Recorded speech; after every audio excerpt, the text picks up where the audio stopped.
Between 2021 and 2023, the Democratic Republic of the Congo has faced a resurgence of the powerful rebel group known as M23, particularly in the eastern provinces of North Kivu, South Kivu, and Ituri.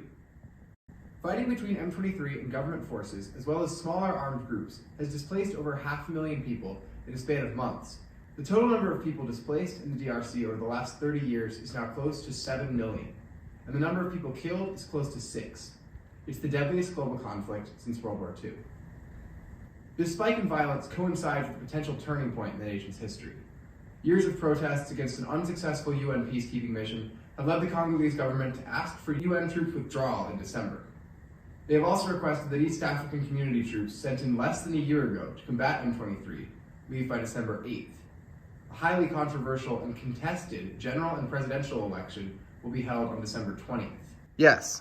Why did it all started? And why is no one talking about it? Why is it still ongoing? And lastly, what can be done to solve the issue?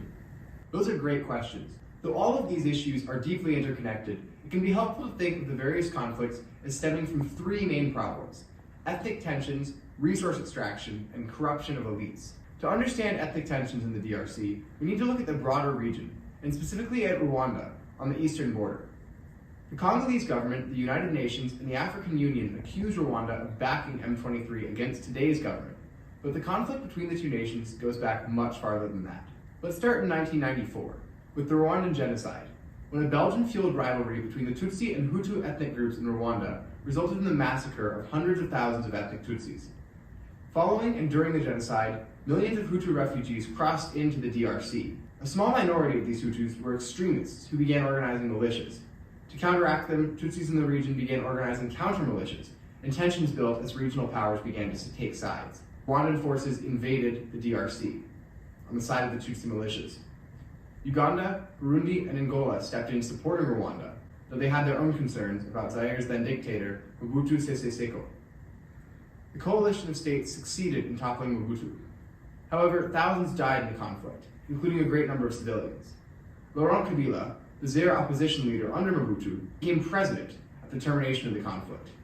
President Kabila knew Rwandan forces had put him into power, but he wanted to prove that the DRC was under Congolese control. Under pressure over his sovereignty and war crimes committed by the army that empowered him, Kabila switched sides. He ordered foreign troops out of the DRC and allowed Hutu troops to mobilize by the Rwandan border. Feeling threatened by the buildup of Hutu extremists, Rwandan troops invaded in 1998. The Second Congo War set the DRC, Angola, Namibia, and Zimbabwe against Rwandan, Ugandan, and Burundi forces for 4 years. 3 million people were killed, including Laurent Kabila. The coup that took Kabila's life amid the chaos of war was unsuccessful in taking control of the government. Kabila's son Joseph rose to power as president, around the same time as the UN peacekeeping forces began a renewed presence in the region. We understand where these death and displacement tolls upwards of 6 million began, but how do they relate to the current conflict? For that, we turn to March 23, 2009. That was the date that the CNDP, the French acronym for the National Congress for the Defense of the People, signed a peace treaty with the Congolese government. The CNDP would become a political party, and their soldiers would integrate into the Congolese military. Prior to the treaty, the CNDP had been a large militia. Their priority? Protecting ethnic Tutsis from a perceived threat of genocide by the DRC, the same concern that in some form began both Congo wars. In 2012, members were unsatisfied with the DRC's end of the treaty and split back off into a militia.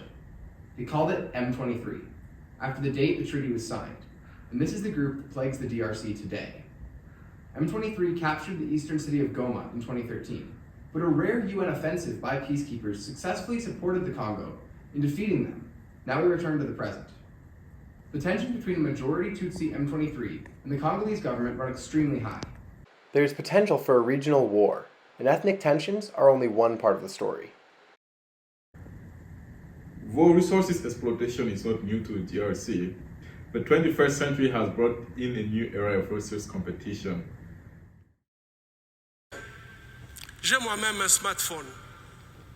Ces objets contiennent des minéraux qu'on trouve chez nous, souvent extraits dans des conditions inhumaines par des enfants jeunes. It's worth mentioning that the DRC is the largest producer of cobalt. It has 70% of it, and it's very useful in electronics. And it's also an essential rare earth element in the green technology revolution. People want to obviously exploit it. And there are over 120 armed groups in the region that have emerged as self-defense militias to protect Eastern Congolese people and their resources. However, those groups and the forces that they are defending against complicate the political and military tensions. Despite possessing very few coltan mines, Rwanda is surprisingly among the world leading exporter of a mineral, wondering where they're getting that from. You have a lot of people who are profiting illegally from this export of natural resources. Among this chaos, you have a lot of child labor that is involved in this. Almost everyone is happy with the status quo, beside obviously the people that were supposed to benefit from these resources. No one has an incentive to do anything about it because they just want to keep what's black market in place in order to keep on exploiting these people. And it has been reported that some Western states such as the UK, US, and France have been providing military funding to both Rwandan and Ugandan militia in the Congo. The third main reason why this conflict is still ongoing, which I think is one of the fundamental ones, is the corruption and internal dispute that exists within the Congo, linked to the inability of the DRC military to control this part of the country. Why is that the military is not capable of doing its duty? There are many reasons. First, you have a very corrupt elite. They have no incentive in changing the status quo because they're benefiting from it. Those elites have developed a system in which military officers and the general's primary concern is to fill their own pocket at the expense of the army. And because of the embezzlement and corruption, you have rank and file soldiers that are poorly equipped, so therefore low moral, and they sometimes even go unpaid. So how would you want an army to be able to perform its duty in these circumstances? As I mentioned, the vast majority of the general salaries are from lucrative economic concession, bribery, and informal security contracts in Eastern DRC. And because of that, there is no incentive for them to actually want to end the conflict. And lastly, you have a local community that has lost trust in both the local army and the UN. And because of that, that's why you would see young people going to those militia trying to defend themselves.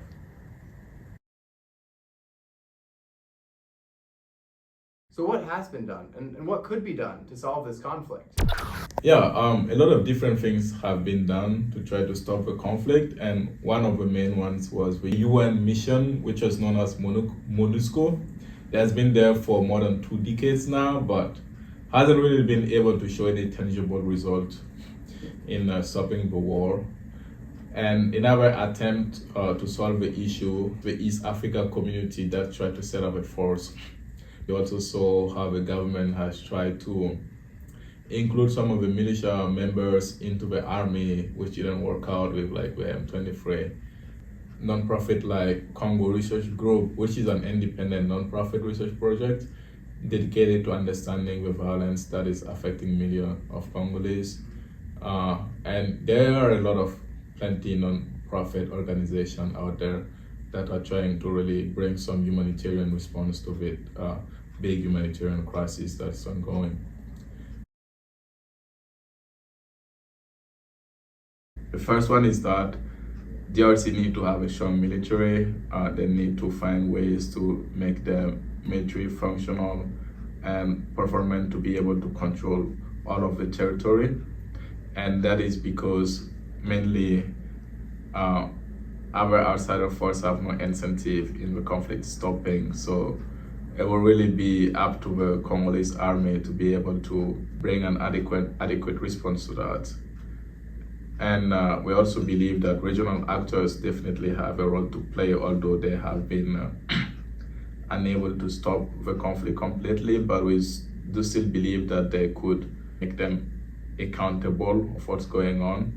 And we feel that the East African community and the African unions could be example of organization that could play a role in that. Organizations could also potentially help regulate some of the minerals that are being abused and extracted and leading to a lot of this conflict. So I think potentially if there were some more African Union regulations of coltan or cobalt or gold, that could help in the region. Yep. But we need a strong local response because the international response hasn't worked. Local's not perfect, but whatever happens has to come from within. Yeah, yeah. The CNDP has been a large list. It's perceived threat of genocide by the How could there ever be? Okay, fuck up. And that's it. Thank you. Thank you.